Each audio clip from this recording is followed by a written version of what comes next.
You're tuned in to the Ross Tucker Football Podcast, guiding your gridiron journey, none other than your host, former NFL lineman, Ross Tucker. Oh, yeah, it is. But it's not just any Ross Tucker Football Podcast. It is a new week. It is a Monster Monday, and we've got the man, John Kuhn. Kuhn, longtime Packers fullback, and some other teams as well. Cannot wait to dive into some stories with John. Not a lot of news. The biggest news, L'Jarius Sneed. We'll get to that momentarily. It's Big Show time. The Big Show. Kuhn, yes. So excited to finally have my buddy from Eastern Pennsylvania, John Kuhn, on the show. Obviously, longtime fullback in the NFL. Steelers, I think probably most people remember him from the Packers and then the Saints. Dude, how happy are you, by the way, that you have a sweet last name like Kuhn that, like, people say, like, I mean, I don't think you'd be nearly as popular if your last name was like Filipowicz, bro. Yeah, if I had a hard last name with, 13 different consonants or a bunch of different vowels in it, might not have rung the same. But, Green Bay's done this before. George Kuntz has done it. They had Rasul Douglas most recently, and now Luke Musgrave. So anytime you get that deep ooh sound, you can get that whole stadium bellowing it, man. It's a great feeling. So, in all sincerity, though, that's like, I mean, you're popular because of how long you were there, how well you played, your style of play, that you played fullback, all those things.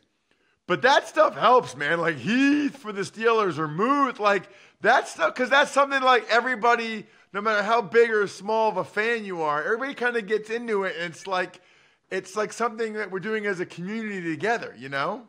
Yeah, and, for a case like Luke Musgrave, who's a Green Bay Packer right now, they're yelling it out when he's making a catch on a first down for 15 yards on 3rd and 11, right? For a guy like me, I was getting the ball on 3rd and 1. I was getting the ball down around the goal line where it's kind of really, if the offensive line does its job, it was super easy for me. But because it's easy to say, it's easy to yell, it's easy to cheer for it, it's easy to get on board. And people, for some reason, I mean, they will remember how many plays you make, no matter how easy or how difficult they were, based off if they could bellow that name out. You know what's funny? Just a quick aside. I'm sure there's no relation, but when I was in high school, we're both Eastern PA guys. Our best basketball player on the high school basketball team was a guy named Andy Kuhn, and there was a big family, the Kuhn family. They had 4 boys and a daughter. They got Kuhn Funeral Home, the whole deal. But he was like my idol. I remember when he scored 1,000 points. He's the one that like taught me like how to play basketball. He's like, dude, just practice dribbling all the time, because if you can dribble, you can go anywhere you want. So, John, I was like 6'5", 250 as a senior in high school at a 135-person graduating class, and I brought the ball up, dude, at 6'5", 250, because I was always small and all I ever did was dribble. So, anyway, no relation to Andy Kuhn or the Kuhn family, is there? No, none that I know of, but now I'm really interested. I'm going to have to figure out if there's a Ross Tucker archive for basketball highlights in high school, because that is must-see television. Well, it's funny. I've told this story before, but like if you ask my college buddies at Princeton or even my high school buddies, like, hey, was he really that good? Like, he made the NFL. They'll all say the same thing. Like, the Princeton guys will be like, well, he was 300 pounds and he was the point guard of our intramural basketball team and like would like drain threes. Like, I'm convinced to this day that's what enabled me to be able to play. Your story, I don't know if I've ever really asked you this.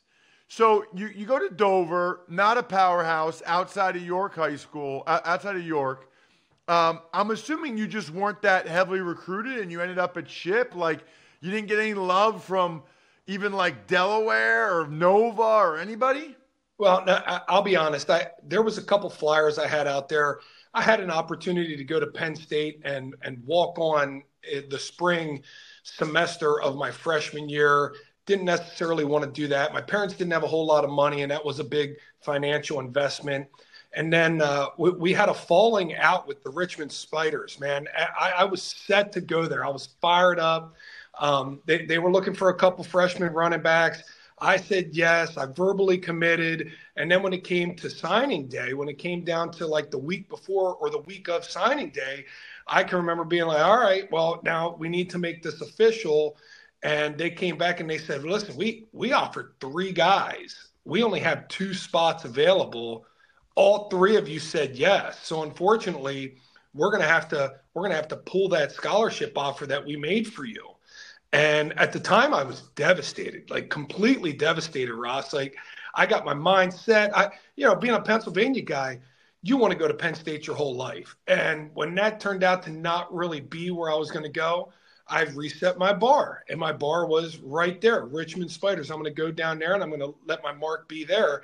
I did. I remember I went to Penn and they had a good running back at the time because Penn ran, I think, some version of the wing tee or some sort of belly type of game. And there was a running back there by the name of Jim Finn, who was just about to graduate. He ended up going and playing with the Giants for a few years. And I was going to be Jim Finn 2.0. I mean, I had good grades in college. Or high school, I didn't have great grades. I was something like a 3.3, 3.4. My grades didn't get me into Penn. So then I had to reset again, and I reset on Richmond. I verbally accepted their scholarship offer.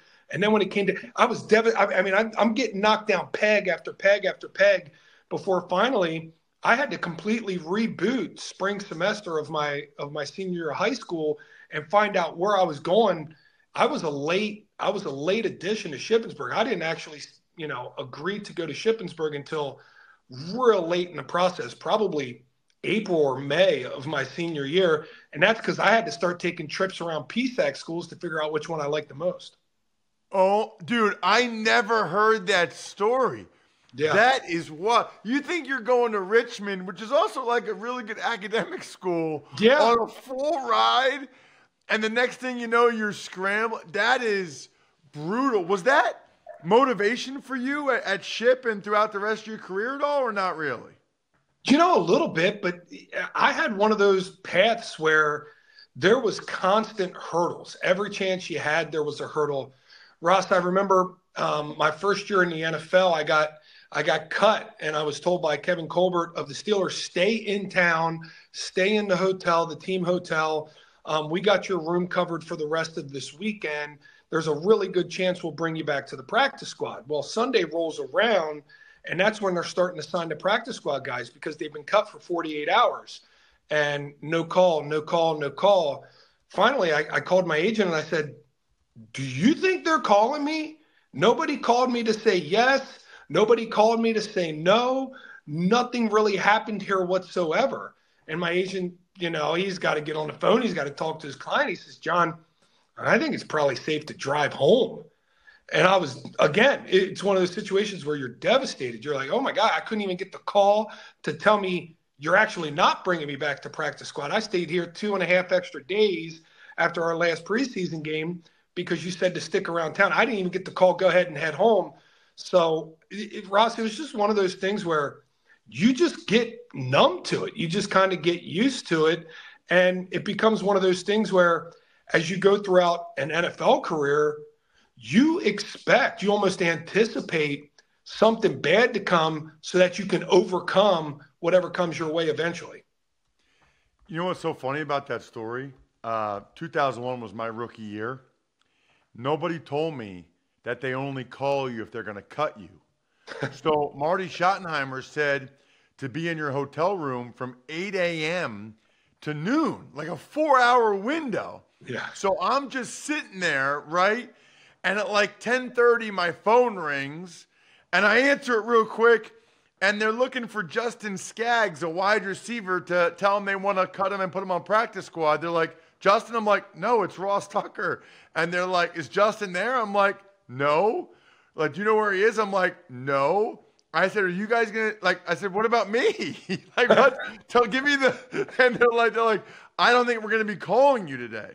I was like, okay. And then they hung up real quick. So I didn't even know what that meant. So, dude, 12:05, I call Kenny Watson, a running back from Harrisburg who went to Penn State. He was undrafted rookie like me. And he answers the phone like, hello? And I'm like, Kenny, He's like, yeah. I'm like, it's Ross. He's like, oh, man, you scared me, man. I'm like, I know. Like, it's 12:05. Like, did we make it? He's like, I don't know. And so I finally called my agent, and my agent had to call the team, kind of like you. And my agent called me back. He's like, oh, man. I'm like, what? What? He's like, this is amazing. I'm like, what? He's like, you made it. I'm like, what? This is incredible. Like, it was, I get chills just telling that story. So I had a similar story, it just better, I guess. I would say yours is slightly better, considering the circumstances. Hey, so how many fullbacks were even in the league when you were playing? I'm sure you counted them. I feel like there was a stretch there, John, where I feel like maybe only like half the teams even had one. Do you remember? I'm guessing you knew at some point, like, what was the low water mark or the high water mark in terms of fullbacks in the league while you were playing? Well, Ross, 2005 was my rookie year, so I came in right at the end of really gap scheme football, power, counter tray, counter bim, lead draw, all that good stuff where you had a big neck and you had big shoulder pads on. You maybe even had a cowboy collar or a neck roll or something, and you're just crushing with that Mike linebacker or that Sam linebacker in a 3-4. That's when I came into the league. And honestly, the Pittsburgh Steelers, even though they cut me 3 times, they made my career because I came into that team with Jerome Bettis, Dan Kreider, and Deuce Staley, and I had to learn how to lead block coming out of Shippensburg. And you talk about a crash course. That's like going 400 level straight from the 100 level, and I had to learn in a hurry. So big kudos to them for really having patience with me, bringing me back to a practice squad, let me learn on a practice squad and doing all that stuff, because that really taught me how to block. And as the game started to evolve and went more pass-centric, now you'll struggle to find teams that run 50% of the time now in the NFL. I mean, it's hard to even find 50%, let alone when I first came in the league, and it was like some teams were running 55, 60% of the time. So I learned how to block in that manner. And as the league started to spread out and linebackers started to get smaller, they started finding on offense that they could keep a tight end to really lead block because the middle linebackers have gotten smaller. They could find matchups there that they could exploit in a pass game for 60% of the plays and then lead block on 40% of the plays, and not even that many because they would run more out of 12 personnel. So they could really, use 10, 11 plays a game as a tight end at the fullback position. And I would say at its lowest was probably around, I would say like 2014, 15, 16, around that time. You could count around the league and find yourself anywhere between 12 and 16 fullbacks. And that was really, really about it. And I'm talking true fullbacks, guys that aren't necessarily putting their hand in the dirt in 12 personnel as the backside tight end, guys that predominantly line up in the backfield or the BB, as a lot of these offenses call. A lot of offenses don't even call it a fullback anymore. They call it a BB, a blocking back, a guy who can be a U, he could be, an H, he could be whatever, but they put him in the backfield and, at the lowest. And I've been kind of seeing a comeback here as a true fullback, you would say, with Alec Ingold and Kyle Juszczyk and the way that they use those guys. And some teams want to mirror that and mimic that. But the days of a big sledgehammer type fullback, the Lorenzo Neal types, man, I just don't know if that's ever going to come back again. Man, so much good stuff there. It's interesting. It feels like a lot of the good teams, the Dolphins with Ingold, the Niners with Juszczyk, even the Ravens with Patrick Ricard, who's kind of a different animal with just how big that dude is. But it feels like a lot of the teams that are good have a fullback. And those guys provide a lot of value. I feel like especially if you can block like Juszczyk, but then also sort of be a weapon in the passing game, like I guess you can go all the way back to like Tom Rathman back in the day, right? Like there's a lot of value there if you can do both those things. Like, and I guess that's why Juszczyk's been making so much money. Yeah, and Ross, I'll be honest with you, kind of the slow death of special teams hurt the fullback position too. right? The fullback used to be somebody that was predominantly a wedge buster or an L and R3 on a kickoff team. He was the guy that was going to get a lot of double teams, but he'd be nice and he'd be a thick body, so he'd be able to absorb the special team and not get washed off the field.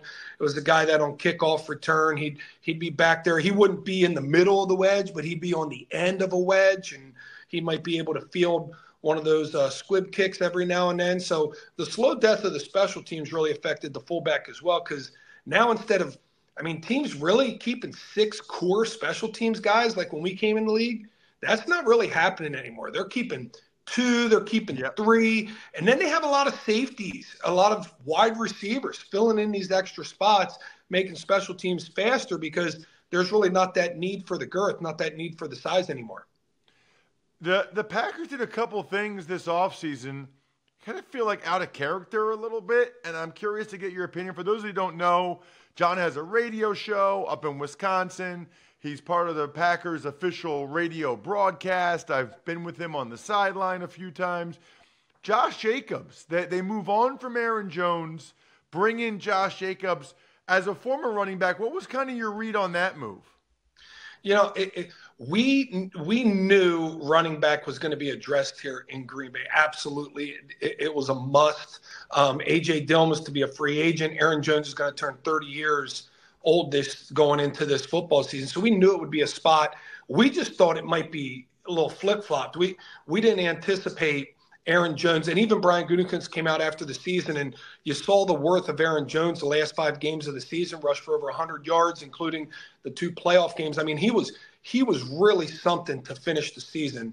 But I really think the injuries that he had this year really limited, I would say, probably 11, 12 games for him, his availability and his production.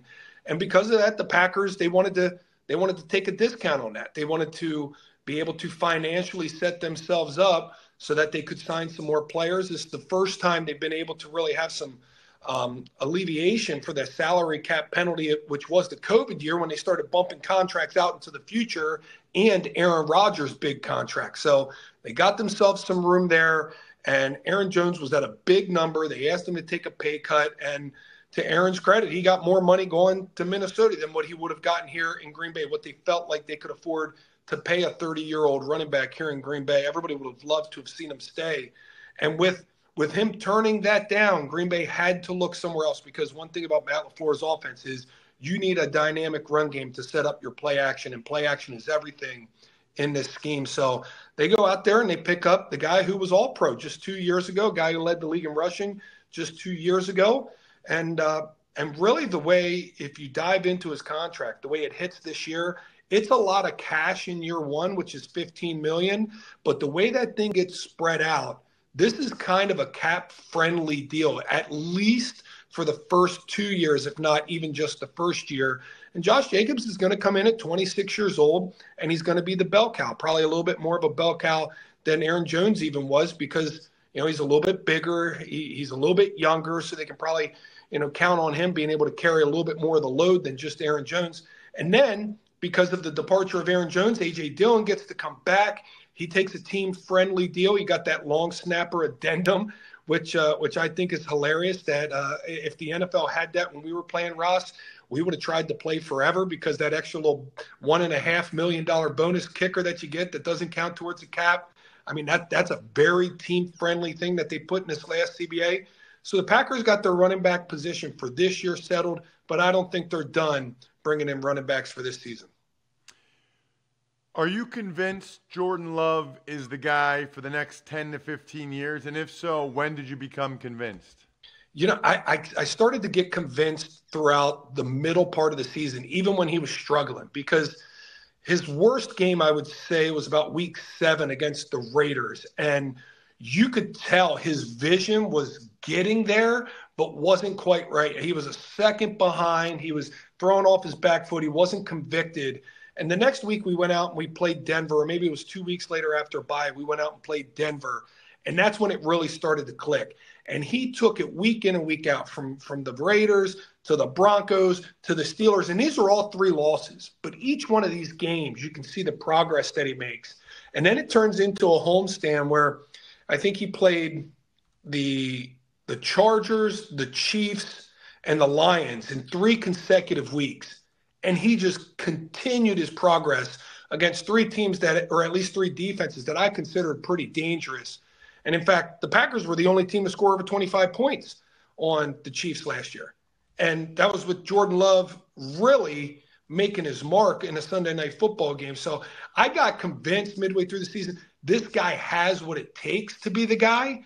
And as he continued, he never really had a drop off. He had one kind of dud of a game at the end of the season against the Giants, but he never let his foot off the gas from the midway point of the season on out. And it really goes to show you can sit around for a few years, but you need that time on the field, right? He had 3 years of sitting and watching from Aaron Rodgers. He needed that time on the field to get game speed, and he needed time to develop with some young wide receivers. And about the time the wide receivers developed, that's when you really started to see Jordan Love. I think they got their guy, and I think they got their guy for a period of time now.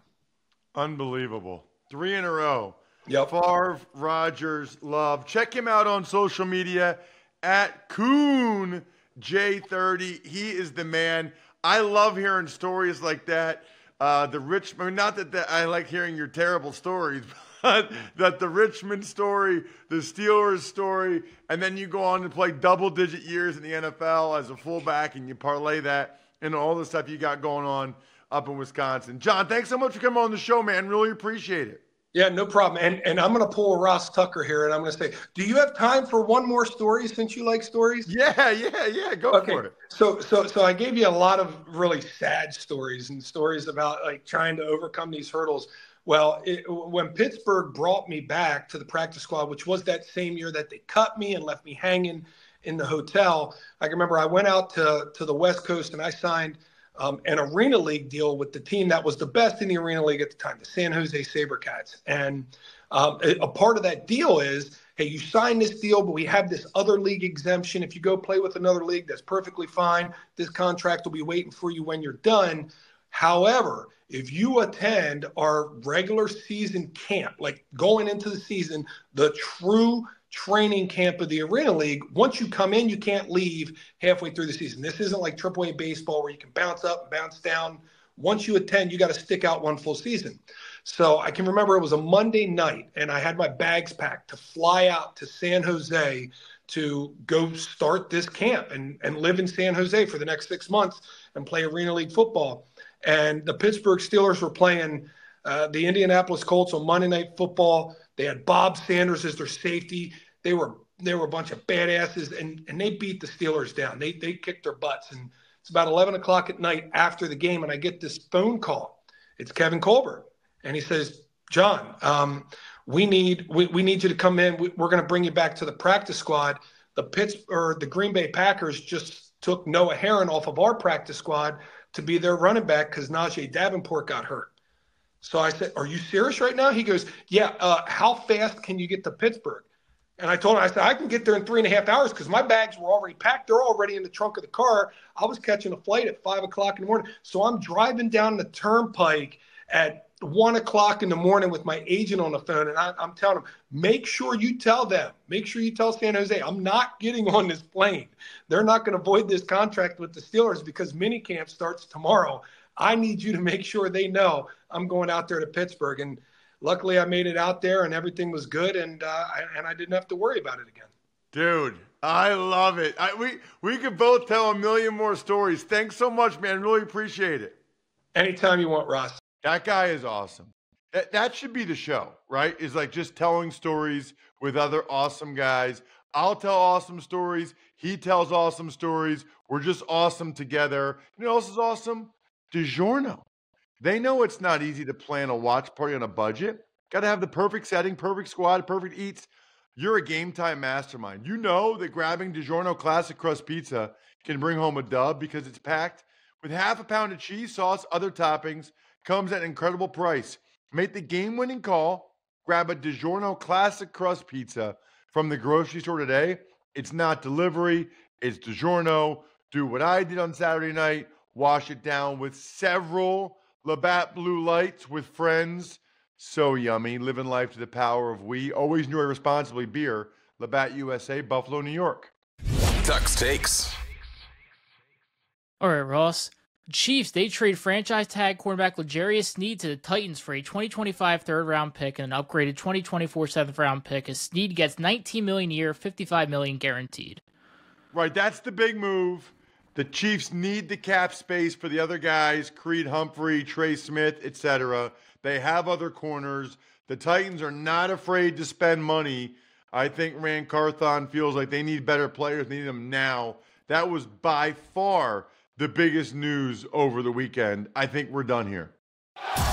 Thanks for tuning in to the Ross Tucker Football Podcast. Make sure to also check out Even Money, Fantasy Feast, and College Draft, all on the DraftKings Network on Samsung TV Plus, YouTube, or subscribe to the podcast on your favorite platform.